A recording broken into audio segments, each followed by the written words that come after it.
Hi everyone, welcome to PharmaGrid. So today we are going to discuss some calculations related to pharmacokinetics. Question number 1. A 40-year-old male patient having weight 70 kg was recently diagnosed with infection involving methicillin-resistant Staphylococcus aureus. He received 2000 mg of vancomycin as an intravenous loading dose.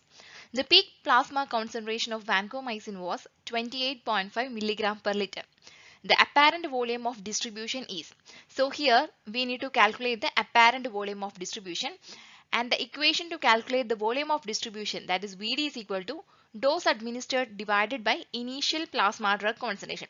So in this question, the dose administered, it is given. Okay, dose administered is 2000 milligram. Okay, so the dose is 2000 milligram, and initial plasma drug concentration, that is the peak plasma drug concentration, it is equal to 28.5 milligram per liter. Okay, so VD is equal to dose by initial plasma drug concentration, that is 2000 milligram divided by 28.5 milligram per liter. So by dividing, we will get the answer as 70.1 liter. Okay, so here the patient weight is given as 70 kilogram. Here, because the patient is 70 kg, the apparent volume of distribution in liter per kilogram will be approximately 1 liter per kg. Okay, so here the volume of distribution we got it as 70.1 liter divided by weight of the patient, that is 70 kilogram, that will be equal to 1 liter per kg. So here the correct answer is option A, that is 1 liter per kilogram. Next question. A pharmacokinetic study of a new antihypertensive drug is being conducted in healthy human volunteers. The half-life of the drug after administration by continuous intravenous infusion is 12 hours. Which of the following best approximates the time for the drug to reach the steady state? So the time here we need to calculate the time required for a drug to reach its steady state. So a drug will reach the steady state in about 4 to 5 half-lives. Okay, so the time required to reach the steady state is 4 to 5 half-lives of that particular drug. Therefore, in this case here the drug having a half-life of 12 hours. So the approximate time to reach the steady state will be 48 hours. Okay, so in this case the half-life of the drug is 12 hours. Okay, so 4 half-life means 4 into 12, that is equal to 48. Okay, so here the correct answer is option B, that is 48 hours.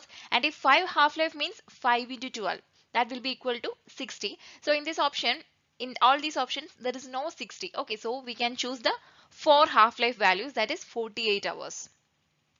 Question number 3. Determine the half-life of furosemide if it appears to be eliminated from the body at a rate constant of 46% per hour. Assume that first order kinetics occurs. So we have learned about the features of first order kinetics. So the characteristics of first order kinetics are: rate is directly proportional to plasma concentration, and clearance is a constant, and always a constant fraction of drug is eliminated in unit time. Okay, so here in this question they have given a rate constant of 46% per hour, which means, or which refers to as, a fractional loss of 0.46 per hour. Okay, so the equation for determining half-lives for first order reaction or first order kinetics is half-life, which can be shortly determined as T half. T half is equal to 0.693 by K, where K is the rate constant. Rate constant value we already know, which is 0.46. Okay, so T half is equal to 0.693 divided by 0.46. That is equal to 1.5 hours. So here the correct answer is option B, that is 1.5 hours. Question number 4. A 64-year-old female patient having a weight of 60 kg is treated with experimental drug A for type 2 diabetes. Drug A is available as tablets with an oral bioavailability of 90% if the volume of distribution is 2 liter per kg and the desired steady state plasma concentration is 3 mg per liter.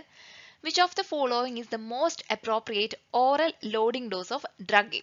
Okay, so in this question we need to calculate the loading dose. Okay, in one of our previous question discussion we have learned that loading dose can be easily determined with the help of volume of distribution. Okay, so the equation for oral dosing, the equation for loading dose is equal to volume of distribution into desired steady state plasma concentration divided by F.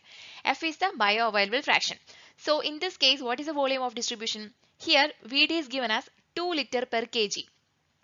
The weight of the patient is 60 kg. So volume of distribution will be equal to 2 into 60, that is equal to 120 liter per kilogram will be the volume of distribution in this case. And the bioavailability is given as 90%. So the F value will be, since the bioavailability is 90%, 90 divided by 100, that is equal to 0.9. So 0.9 will be the F value. And the desired steady state plasma concentration is given as 3 milligram per liter. So substitute all these values in this equation, we will get the loading dose will be equal to 120 liter, which is the volume of distribution, into 3 milligram per liter, which is the desired steady state plasma concentration, divided by 0.9, which is the bioavailable fraction. So that we will get the answer as 400 milligram. So here the correct answer is option E, that is 400 milligram is the oral loading dose required in this question. Question number 5. A 74-year-old man was admitted to the hospital for treatment of heart failure.